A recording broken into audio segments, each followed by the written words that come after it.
మార్గశిరమనెడి నెలయందు లక్ష్మి జననమందే శీఘ్రగతిని తన భక్తులను బ్రోచు లక్ష్మి వారం.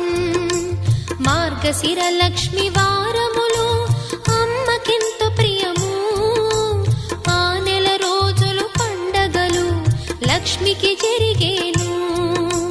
అవనిలోన అతివలు అంతా పుణ్యజీవులండి.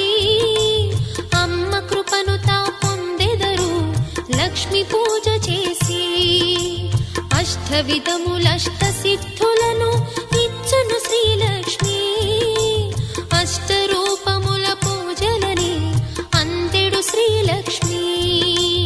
లక్ష్మీదేవి కథ శ్రీలక్ష్మీదేవి కథ. లక్ష్మీదేవి కథ శ్రీలక్ష్మీదేవి కథ.